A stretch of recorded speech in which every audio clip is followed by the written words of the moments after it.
Dude, I have to tell you the craziest story. So I literally got an email from one of my clients just now, and they're like, "This work is unacceptable. This is horrible." And I'm like, "What do you mean?" They're like, "You didn't do anything of the things I asked." I'm like, "Okay, well, I reviewed the quote, and we gave them not only what they asked, but even a little extra. Like they wanted a tour, a drone video, and like 15 stills.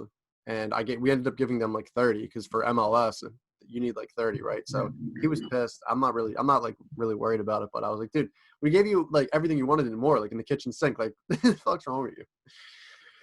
Damn, Yeah, it's crazy. irritable. Some people, when you like, I've had clients, so you don't. I mean, you kind of have an idea of how my job works. I know it's so confusing because no one understands it, but out of anyone, you probably know the most. Needless to say, um, I had this one client. She was an Asian lady, and she was so cool and so nice to me in the beginning, and then like 3 days into the loan, she calls me back, and I'm like, "Oh, Miss Vang, how are you? How's the loan?" And she's like, "I like to pay off my loan now." And I'm like, "What do you mean? Wait, are we recording, by the way?" Yeah, we're on. We're live. No, we're live. Yeah. Oh, It's fine. Don't worry. Yeah, continue. all right. So, needless to say, she calls me back. She's like, "Oh, I like to pay my loan off now." And the way our loans work, you should pay the full loan. Pay the full loan, or else you're responsible for like. If you got a $20,000 loan, she was paying back 28 grand.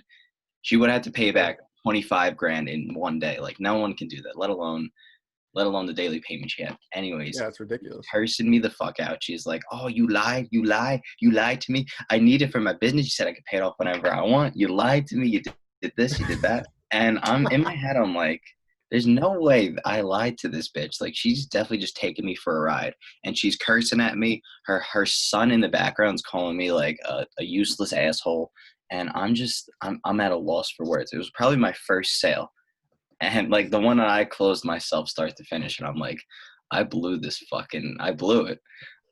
So I pretty much tell her like I bitch slapped the girl. I'm like, look, like here's what I'm gonna do. I'm gonna talk to my boss and try to get this figured out. But I know in my heart of hearts that I didn't lie to you because that's not who I am. I have ethics, I have morals, I would never do that to you. And let me get back to my job and do what I have to do. And then from there I blocked her number. I'm like, well, we'll see what happens. See you later. Yeah. Dude, I have a crazy experience where I believe I was still a sales intern for Momentum. I wasn't even like a manager yet. And we did this like 2 summers ago where we would go to like all these neighborhoods, get some flyers, hand them out, right? So it was me, this kid, Nico Dennis. Shout out Nico. He's like a really cool, good kid. He goes to Temple right now. And I was actually like, mentoring under him, or he was mentoring under me rather. And, we were like going street to street. So he would go one street, I would go the other. We would just go, straight. And Yeah.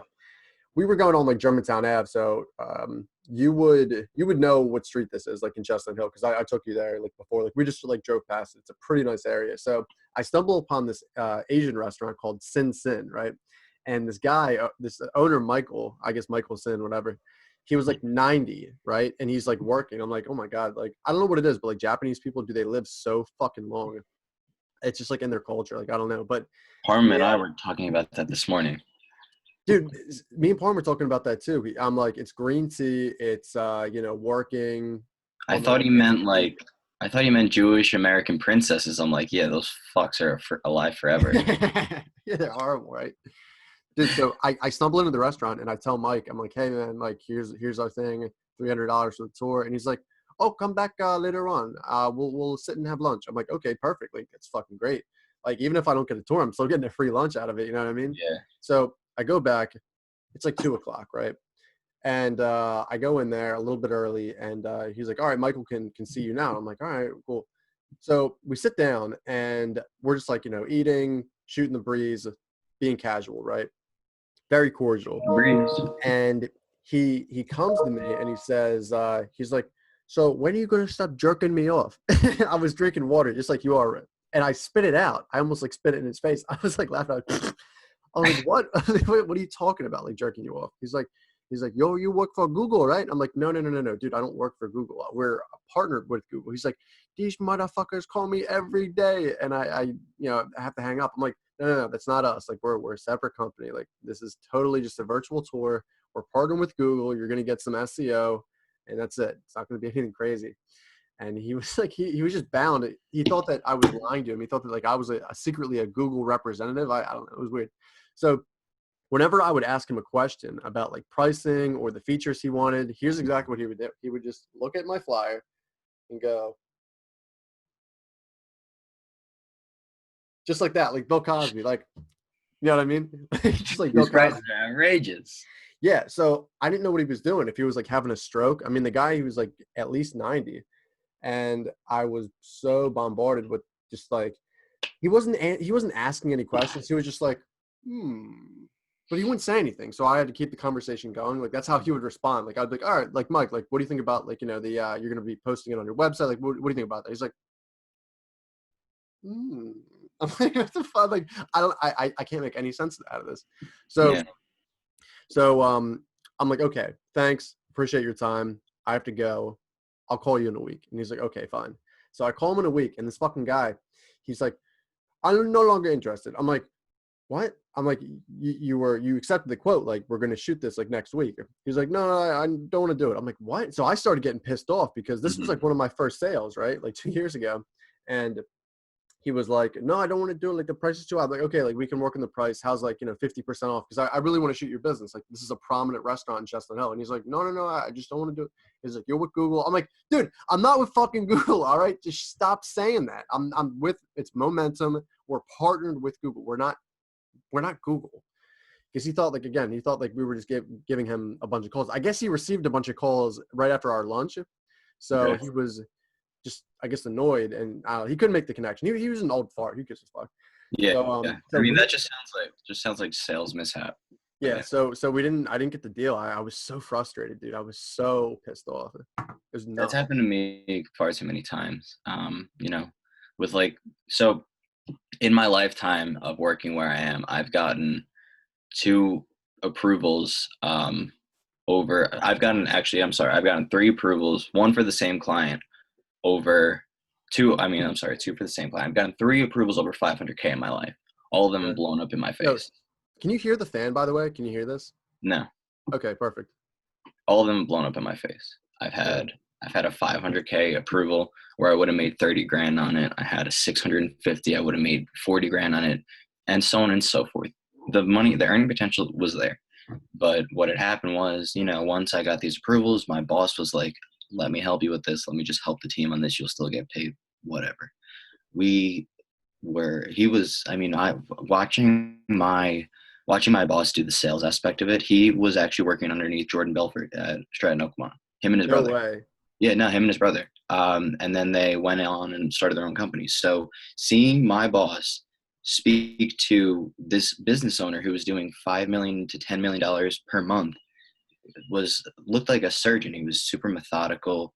And what he Right. pretty much did was, so like with any loan that is sold through my company, there's something called stipulations, which if you go to a bank, it's like you need to provide tax returns, your license, your social security, like stuff like that, just to confirm your identity, make sure you're on the up and up. Everything you say checks out. Same thing in my industry, except this time, it was so much money. There was like 2 years worth of tax returns, a year's worth of credit card statements and business statements and all this other shit.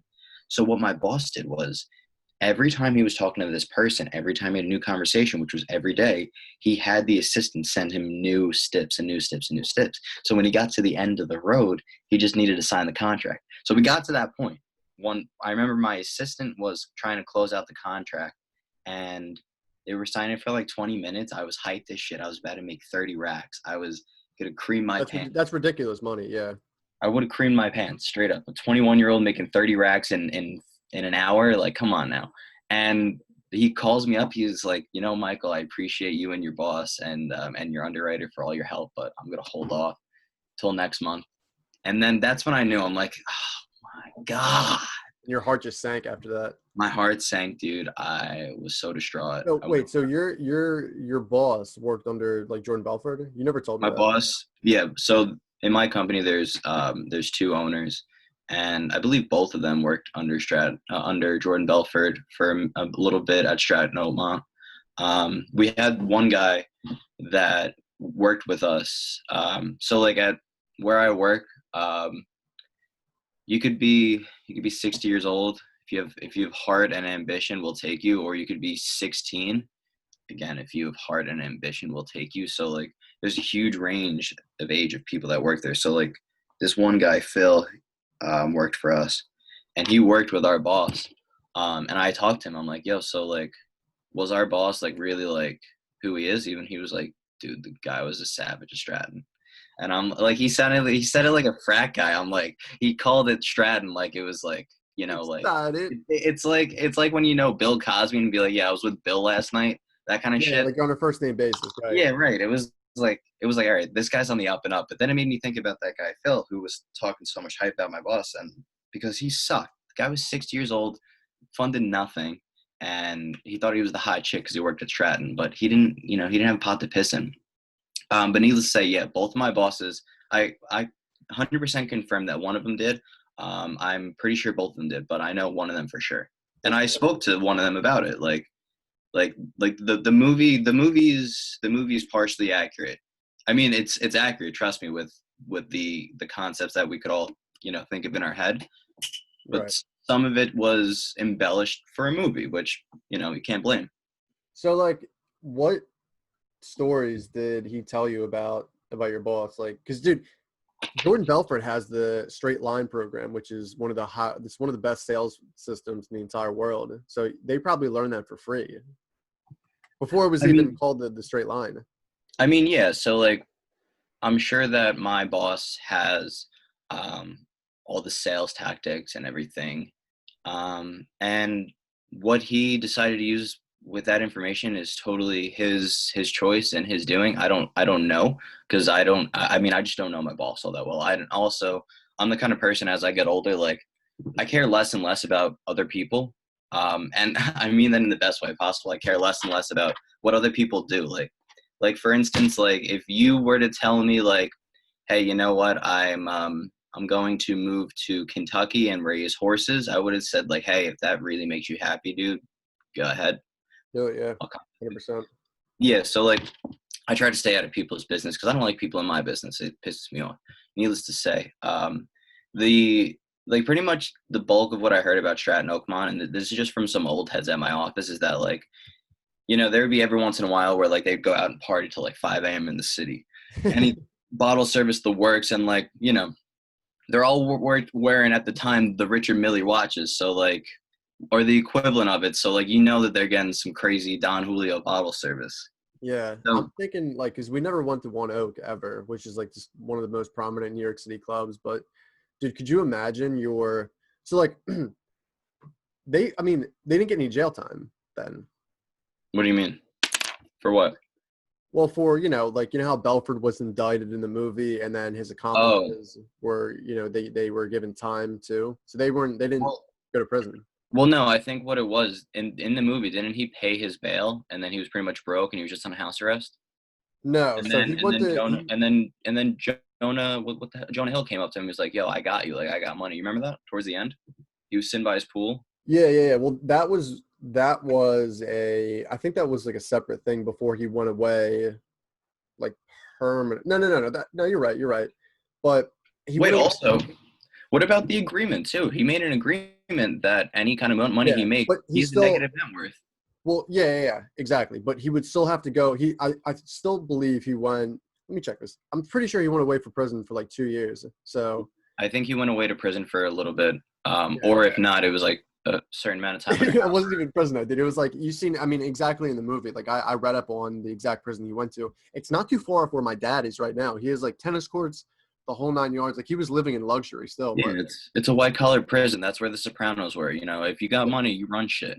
exactly. So, dude, could you imagine like you work with Jordan Belford, you don't get indicted, you don't get in any trouble whatsoever. Maybe like you have to pay a couple people off just to like keep it hush and delete some files or burn some shit, but you're learning all of that knowledge for free for the most part. And you could say you worked with one of the best salespeople of all time. I mean, that's Yeah. just crazy to me.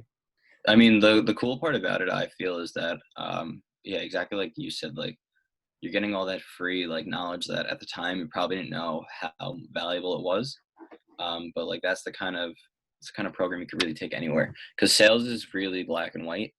It's just a matter of learning the industry. It's all really relative.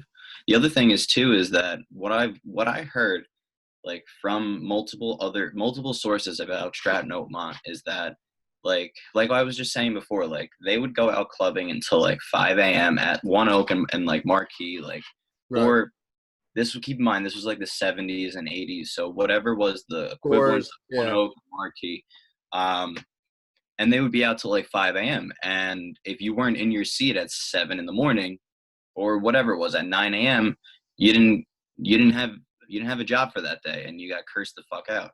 Yeah. Like you want to Exactly. party with the big boys, you're gonna be in at work at the same time as the big boys. That's how they believed it. So like they love to party and have fun, but they like to work so they Just could as party hard. and have fun Yeah. just as much, even more. Dude, there's a banging book right here, and I'll put it on the screen. It's called The Challenger Sale. You read this yet? I have not. I've been taking some time away from reading books solely because of my um, amount of marijuana I've been smoking. Beyond, beyond that, I have no other excuse. I'm smoking like 3 joints a day, but whatever. Yeah, it's part of the gig, right? Dude, you know what I found? So, and I was talking to Liam about this yesterday. I was like, books are kind of deceiving because, yeah, you get some good knowledge and yeah, you can, then use that knowledge, but not everyone utilizes a book the same. Like some person will read a book, front to cover and, you know, think, okay, this is, good and everything, but they won't really genuinely understand the concepts. And then someone else who was like a highlighter is going to like look in like with a magnifying glass and find detail and is going to use every single bit of these strategies so they can actually use like the working knowledge. It's just different. I mean, you either use the knowledge or you don't. Like that's why I try. Like I have a highlighter and I have a pen right here, so I use this every single time I go through a book, so I can kind of see, okay, what am I looking at? Is this going to help me? Is this even legitimate? Like who did it help other than this guy? Because like there could always be like one lucky strategy. Like a broken. Yeah. There's a saying, a broken clock is right twice a day. Like so it Sure. might be right for some, but not for others. I But mean, dude, I can't wait to like, dude, I was like, we're going to play golf this Saturday, which I can't fucking wait. It's going to be like, because I I've been haven't going seen to the you range a in lot. forever, dude. Yeah, I haven't seen you in a minute. Dude. It's been way too long. But uh, this brings me. So actually, hold on. Before you go any further, I want to talk about what you were just talking about with the books, right? Yeah, go So, ahead. I mean, look, let's dive into this a little bit, right? Like, do you remember in school where, like, let's say you were freshman in high school, right? And you went to algebra and you were a rock star in algebra for no particular reason, you know? Right. And then you go to bio class, you're good in bio, but then you go to English and you're like, oh, fuck, like Yeah, fuck this that class. teacher, Yeah, fuck exactly. this. I want to. When's lunch? When's gym? When do I get to see that big booty in art class? That kind of shit. Yeah, right. And what I've found with that, it was like when I got to college after I took my SAT prep, I was a whiz in English. I didn't give a fuck about science anymore because I knew I wasn't going to be a doctor because I thought that was a waste of time. Still do. Sorry to whoever's a doctor. Yeah, screaming Um, farm. but anyways, I realized that it's not so much the subject yeah, it has a lot to do with the interest at heart, but I kind of feel like it's like who you are being taught from. Like for instance, when my mom tells me something, goes in one ear and out the other. When most girls say something to me, goes in one ear out the other. But if it's something that's like if it's from someone else that I really care about, that I really love, then or something that I'm just really interested in, then I absorb it all. And I feel like that's the same with books. Like with books, like you're not supposed to know everything about the book. You're not supposed to pick up on every fine little mantra or metaphor or anything like that. Yeah, Books are meant to be read again and again and again because of perception.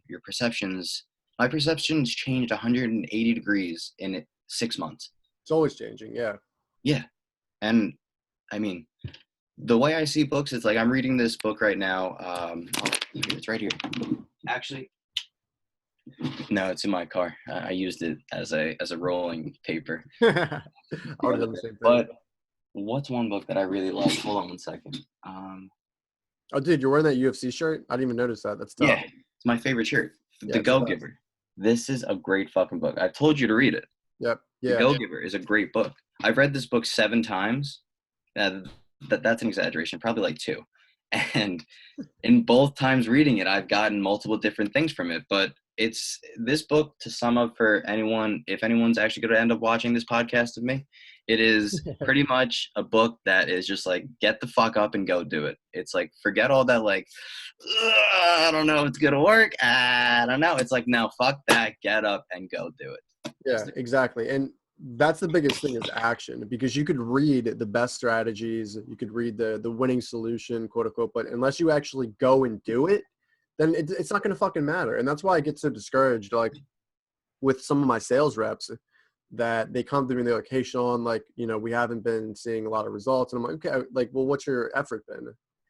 And like, well, we're getting like, 10, 15 forms in a day, which means they're contacting 10 or 15 people. So I'm like, listen, dude, I want you to go through all those, because I like to use it. I always say this. I like to use a sniper approach rather than a shotgun approach when it comes to sales. So what I mean by that is, before my reps, including me, make a call, I get all the information that I can on a specific realtor or group. So let's say I'm contacting Julie Smith, right? I go on Julie Smith's Facebook, LinkedIn, Instagram, learn everything about her. Oh, she went to Penn State too? Awesome. That's a bullet I can use. Oh, she knows this other girl too, who I used to bang, but we're not going to talk about. Another bullet in my chamber. Oh, we know, Mike Mercogliano. Cool. Another bullet in my chamber. So now when I come to the table, I'm locked and loaded, and I got 3 solid bullets that I could hit her with.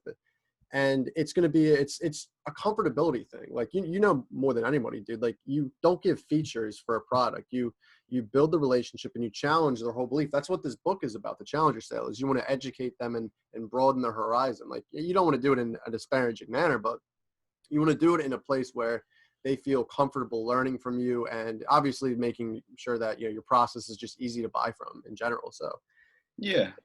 It's definitely fascinating for sure. I mean, I think what you're doing at Momentum is really phenomenal. I mean, just based off of the results of where the company's gone, I think that Mac Ridiculous.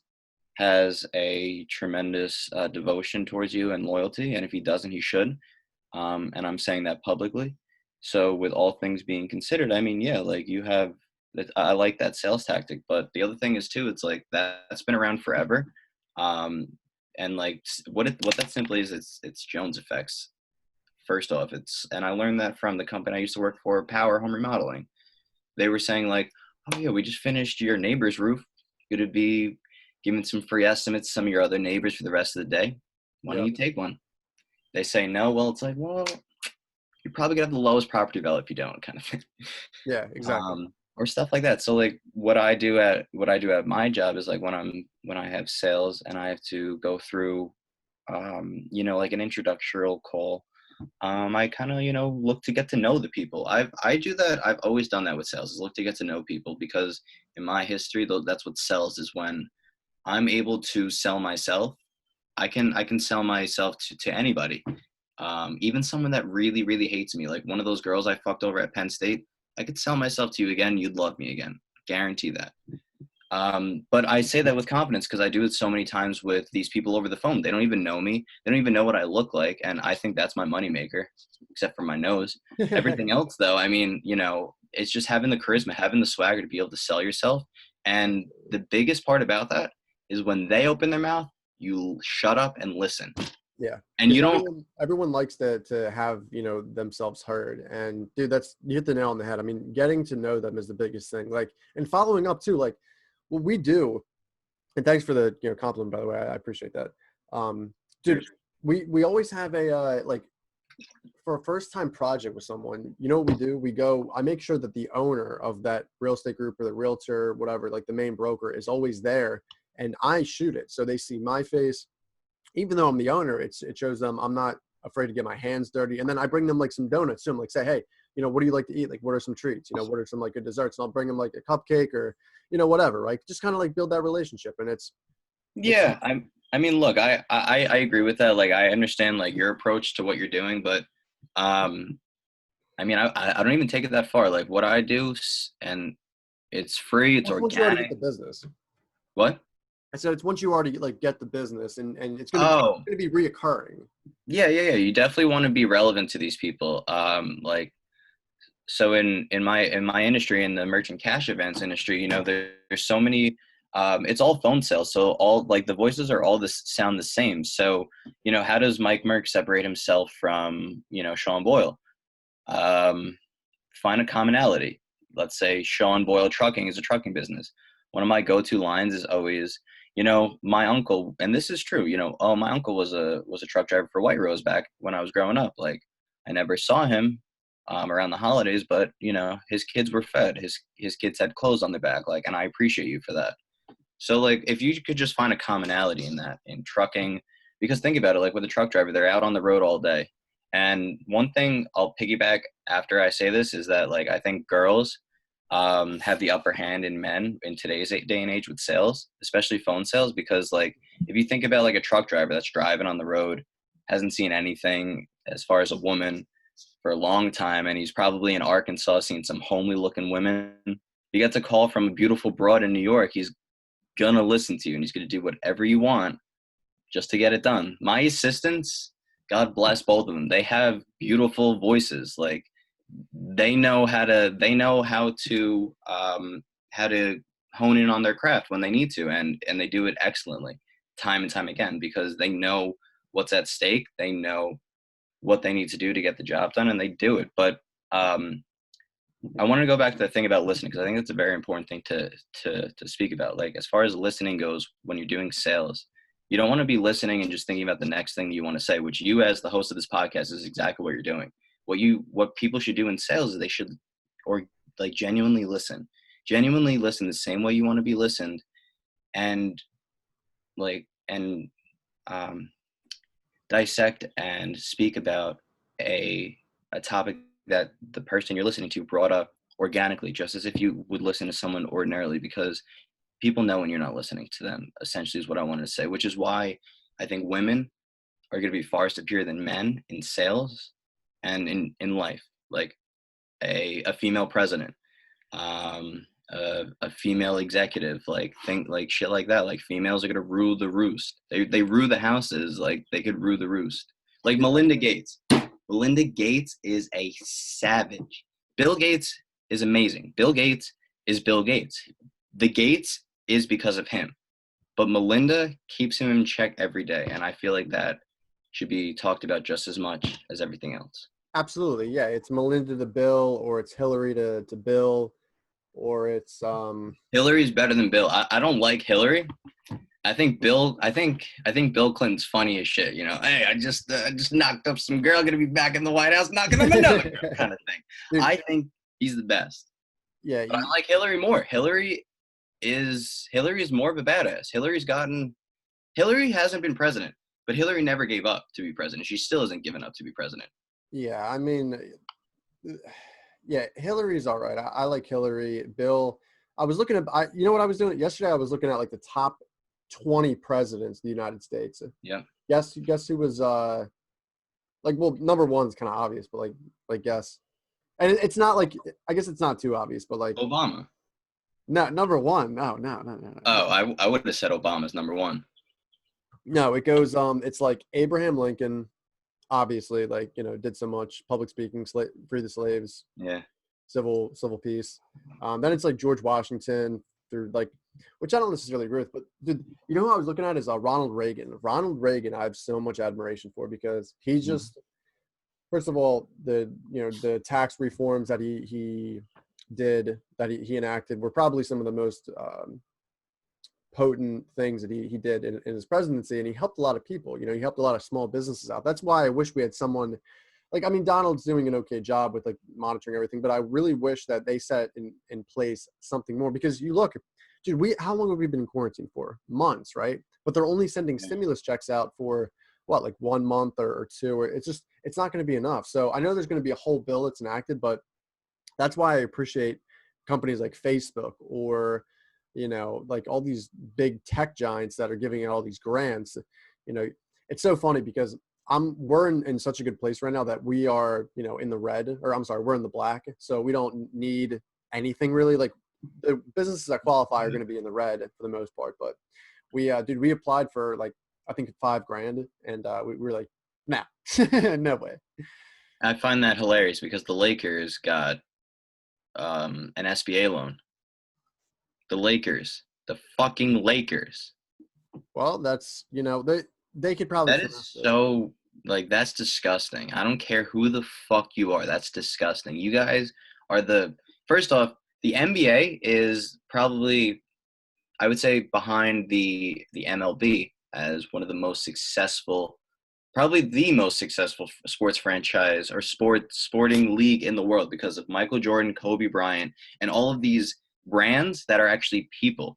And for the fucking Lakers, the most successful of all of them, to go and apply, maybe the Celtics are more, but they have the Staples Center. They have everything that goes along with it. Jerry West is the logo of the NBA. They have it all. And to apply for a fucking SBA, They got millions. They got millions. Yeah, it's horrible. It's disgusting. If I was LeBron James after all this, after everything he does for the community, I honestly was surprised that he didn't make a statement like, yeah, that's our bad. Like, who the fuck are you to do that? They have more money than God, and they applied for an SBA loan. Yeah, no shit, you have to give it back. What'd you think was going to happen? Like, why don't the Knicks just apply for a loan? They own MSG. That's what the equivalence is. It was just.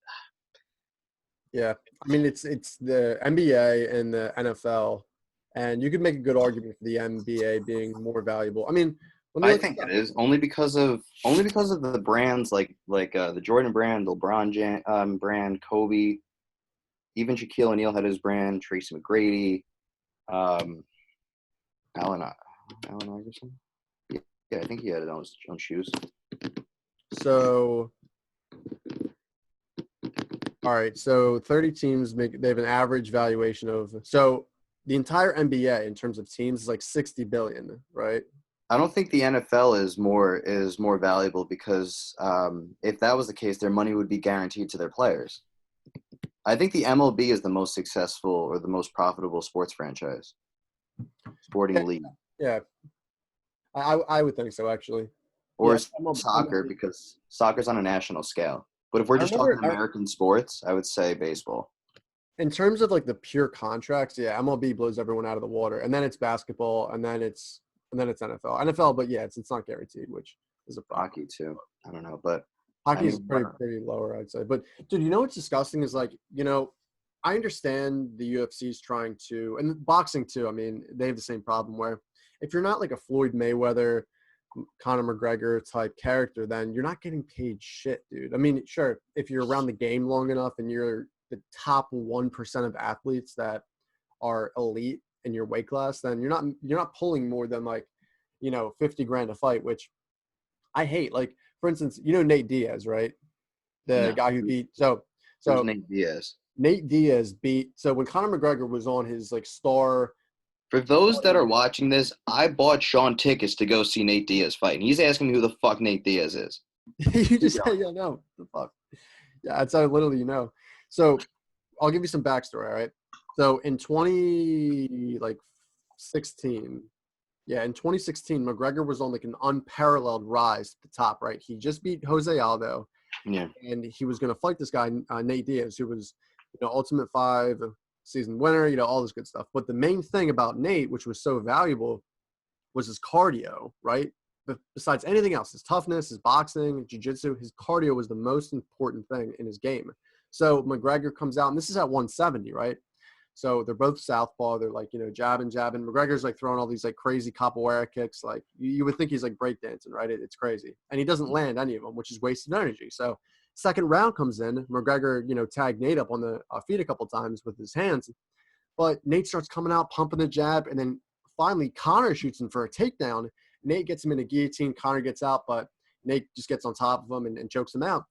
And dude, the whole thing about Nate Diaz, which is crazy, is him and his brother too have unparalleled cardio. That is it's just unbelievable. But back to my original point, he fought Michael Johnson a fight before that, before the big money fight with Conor.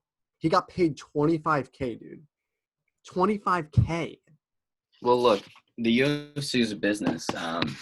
One of the better businesses of that. They're taking the initiative to give people entertainment and give people content right now, which I think is genius. And I think that is going to create a very impressive ripple effect as far as profitability for the UFC in due time, probably in 2-3 years, or even sooner. Honestly, I think they'll explode this year with opportunity.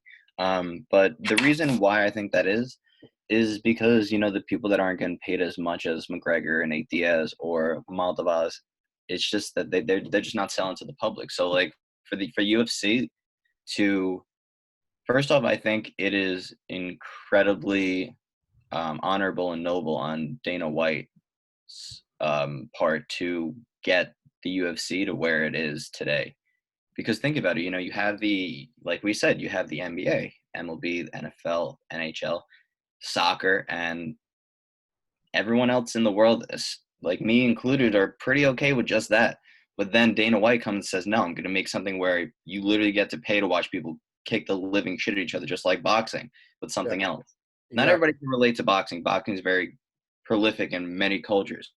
Not all of them, though, but you take the UFC, and I think what they're doing is they're trying to hone in on these people that are big shots. For instance, Conor McGregor is someone that does a lot of good things for people in Ireland. So like one thing that comes to mind is Lady Gaga with young teenagers who She's don't great. really have a voice. So Lady Gaga gives them that voice. So what does Conor McGregor do? Conor McGregor gives a voice to the country of Ireland that before never really had besides rugby, which isn't on a really international scale.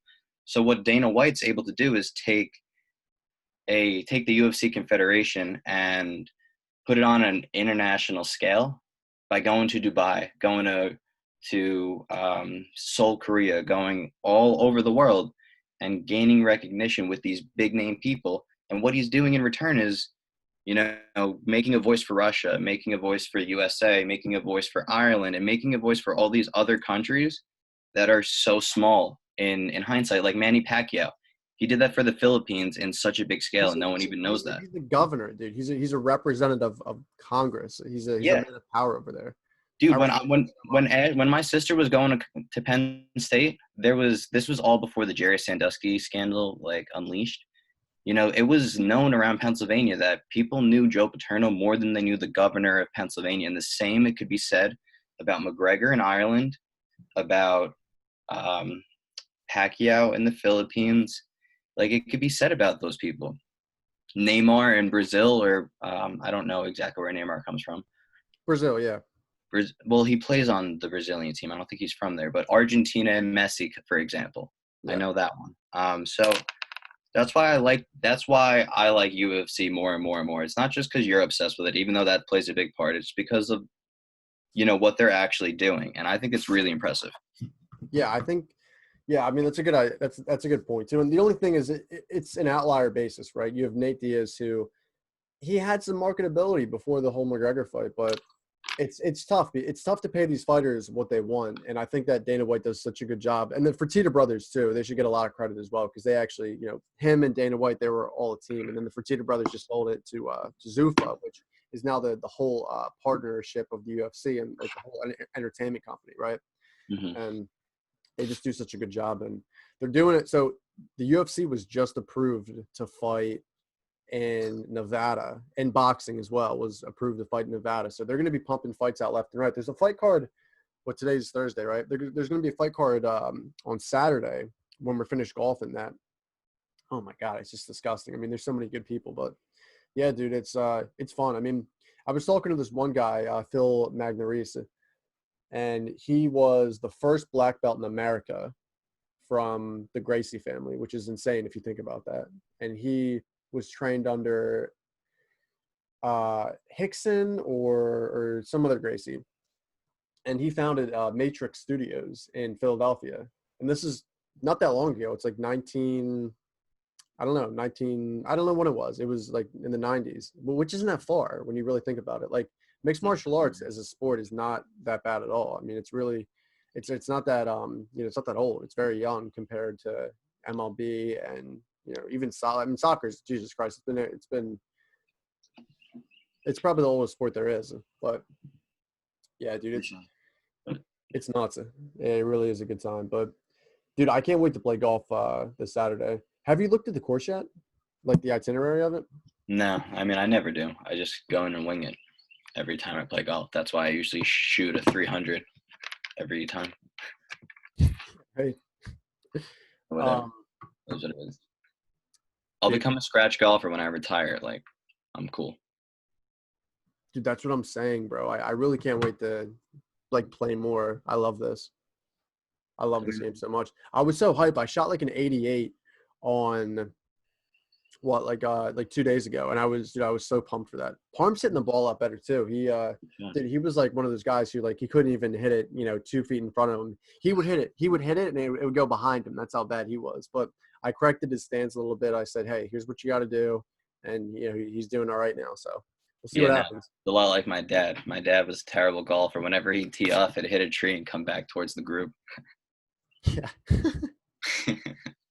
But yeah, no, I think what Dana White and the UFC are doing is pretty incredible. And I think it's beginning to become like the lead of something else that's new. It's gonna be that thing that's groundbreaking. Like someone did it, and now someone else is gonna come and build another thing like that. Like just like Elon Musk. Like Elon Musk is doing some phenomenal things with SpaceX, with Tesla, with a lot of his other companies. I don't really follow him all that much, but I can admire him enough. Like he is such a free thinker and so innovative that it's only a matter of time until someone else has the brass balls to do it like him.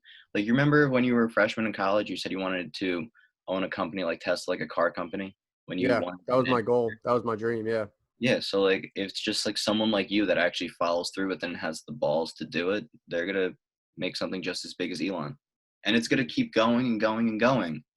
Like Yeah. I would say that Elon Musk, and this is a very bold statement, but I say Elon Musk is just as equivalent to, the Thomas Edisons, or like they're like the Thomas Edisons of our generation. Yeah, he's the modern day Tony Stark. I mean, Tony Stark literally was based off of Elon Musk.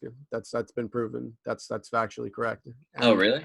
yeah. So Tony Stark. Didn't know So yeah, it was correct. Yeah, Tony Stark is literally like the protege of Elon Musk. It was that. nuts. But yeah, dude, the whole thing with Elon is he has such a unique way of thinking that he doesn't care. He always like he smokes weed on Joe Rogan's podcast. He'll tweet about anything he wants, regardless if like the Tesla stock goes down, because he knows the value that he provides. So that counteracts him saying whatever he wants. Like a lot of Yeah, people worry about like, oh, we need to save face and we can't say this, we can't say that, but he doesn't give a fuck. He just says whatever he wants, and he knows it's for the betterment of the whole company yeah, because people should just shut up and listen to him.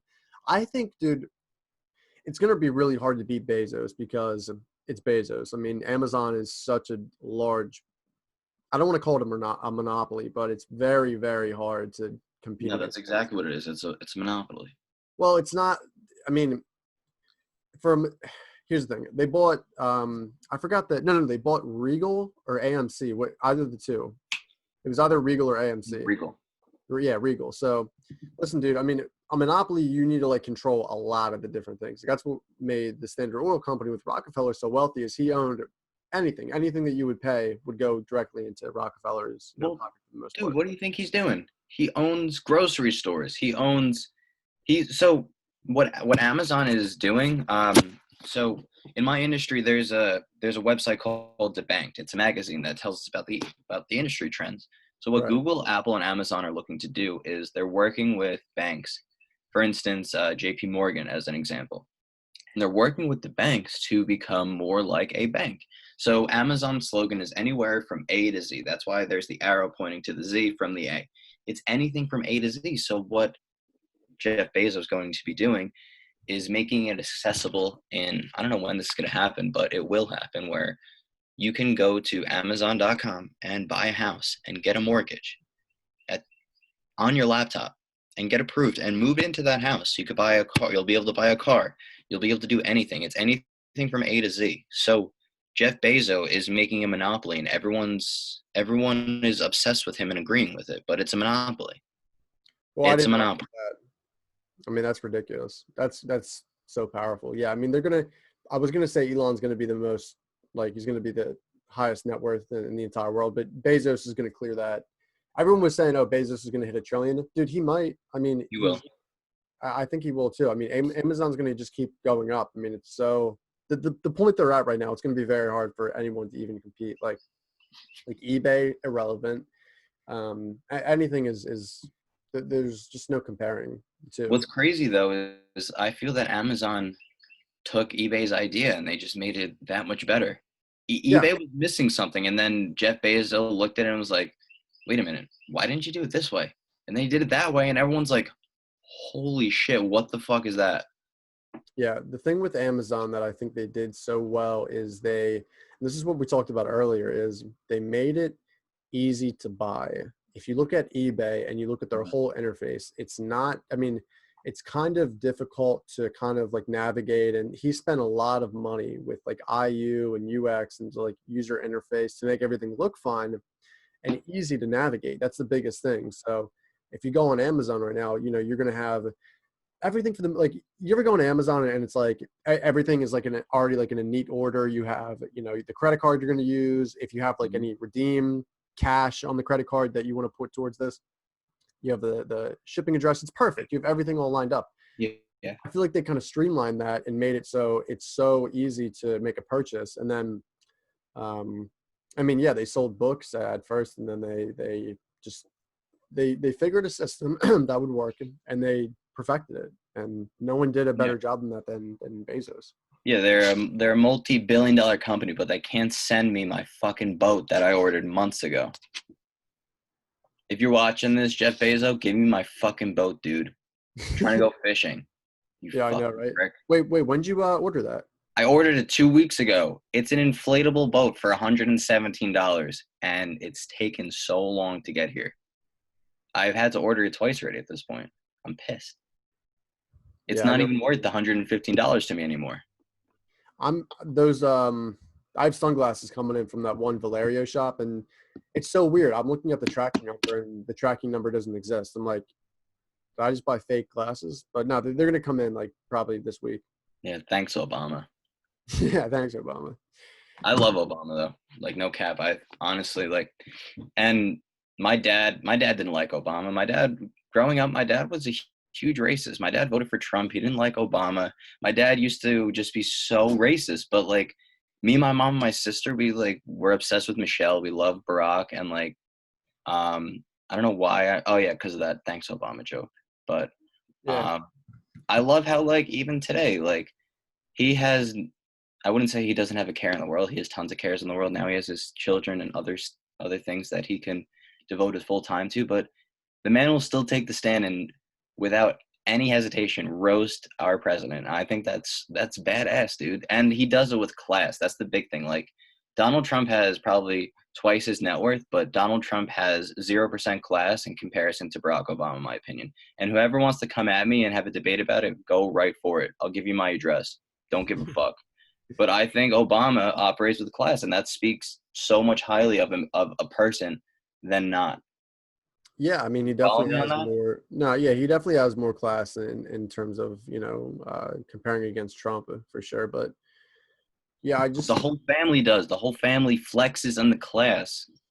the thing with Trump is he'll want you to, he's a master negotiator. We know that. So Mhm. he's just going to be very determined to exacerbate his point so you get it. And if he needs to be, go outside the lines and be kind of rude and hurtful, then he's going to do that, which I don't necessarily do. But I mean, hey, my net worth is not even at 1% of Donald Trump. So who am I to Yeah. say?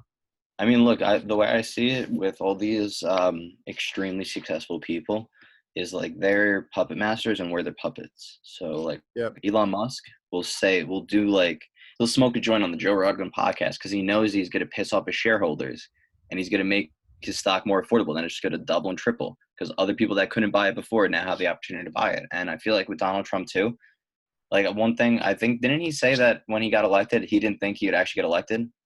Trump, yeah, 100%. Yeah, And he was right. kind of like, So oh, like shit, I'm actually in this position now. What do I do? he's like, oh fuck, now what do I do, right? And I'm like, oh, I know. Since I have more money than God, I'm just gonna make a joke of this and see how people react. So like he does one thing, people react another way, and he's like, all right, let me try it this way, and then they react another way. So like, and even Jeff Bezos, like, they're the kind of like the people with these major corporations and the people with the money tell us what we want because it's what they want, and they're the trends, they're the brand, they're the popularity of it. That's what my sister's job is all about. My sister's job tells people what they want. Marketing industries has been doing that forever. My Yeah. sister's company is the most successful marketing agency in the world because of the Super Bowl where the power went out. You remember against Ravens and 49ers. Yeah. the against the Harbaugh brothers. Yeah. The power went out, and my sister's agency, she wasn't working there at the time, but they made an Oreo commercial that said even you could still dunk in the dark, and it went viral. That's what put them on the map. But it was something so simple. Yeah. But it told people that to go out and buy Oreos. They've been doing that forever. Yeah. It's a great ad, dude. I remember that. It was a hell of a Super Bowl too. Yeah. And then Jim Harbaugh has been getting reamed by Michigan Board of Trustees ever since. I think he's overrated as a coach, man. I think he's overpaid too. Yeah. Like, what about how you have Jabril Peppers, one of probably the most dynamic and versatile college athletes, probably. I don't know if I'd say of all time, but of our greater generation, and you fucking shat the bed. Like, he was your fucking wide receiver, your safety, your cornerback. He probably could have been your tight end too. Could have been everything. He's like the Saints. Who's the number 7 on the Saints? Who he's quarterback and he's also like wide receiver, tight end. Oh yeah. I don't know his name, but that's same Exactly. exact Yeah. person. Dude, the Saints never get a break. They're worse than the Mets. Saints always, dude. They always get screwed over with calls. It's horrible. Like I remember when they played. I forget that one The team. Rams. Yeah. And the Rams got that That call play to against push them Marcus into the Super Peters. Bowl. Yeah. Oh my God, that made me. I wanted the Saints to win because they beat the Eagles. So I was like, okay, like I want this team to win. Then if they're gonna beat the Eagles, then they're gonna win the whole fucking Super Bowl. I don't care. And I'm pretty sure that was the post game press conference where Marcus Peters goes, "I think we ain't done yet." And then the white reporter's like, "Well, so what do you have to say?" And he goes, "I think we ain't done yet." Yeah, that Like, was a dude, great moment. you fucking blew. He got away with murder on that call. And then they go over to the Patriots, which, listen, I watched that Super Bowl to put me to sleep at night. You know what I mean? It's so boring. Is it weird of me to say that I'm kind of a Tom Brady fan now that he's not on the Patriots? Like, did you see that chip in from the fairway in the golf tournament? Yeah. Shitting on Charles Barkley, like, yeah, taste some of that, Charles Barkley, and then ripped his pants, but he joked about it. Like, the guy's cool. Yeah, no, Brady's a nice guy. He's really he's solid. I like Manning too. I mean, Manning's so funny. He has his own, ESPN show. His Manning's personality hilarious. is great.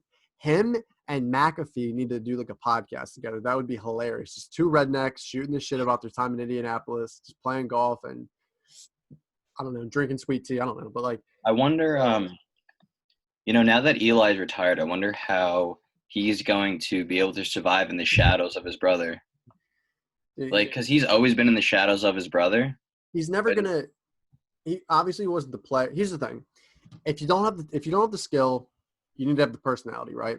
But Peyton has both. He has the personality and he has the skill. So, like, what is Eli gonna do that is gonna get him above, like, not above Peyton Manning, but like at least get some clout? I don't know. Eli's like a muted version of Peyton Manning's personality. And what that's going to do for him, Peyton Manning's going to get the Colgate commercials, and then Eli's going to get the Aquafresh commercials. You know what I mean? So he's going to get Eli's going to get the store brand marketing, and then Peyton Manning's going to get the Kellogg shit because of his personality. That's just what's going to happen. Yeah, absolutely. But they're never going to make a show called Eli's Way. They're going to be like, it's probably going to be like what not to do when you're Eli Manning. Yeah, dude, there's a Marvel movie with like Wolverine where I forget, like there was like the guy with swords. You probably don't follow it. I don't follow it at all, but like they shut his mouth. They shut his mouth at the end because like he talked way too goddamn much. Not that Eli did that, but that's kind of how Eli is. He's just, he's a muted version of Peyton Manning, period, the end.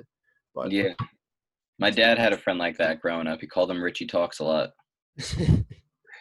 he's sleeping with the fishes. Guy's still talking. 80 years old, still talking. Oh, really? He's still going? He's still ticking? Apparently, yeah. Dude, that's so Uh, funny. um, I was talking to my pop the other day, mhm. and he shaved his like entire head, right? Your 'Cause he's, dad? yeah.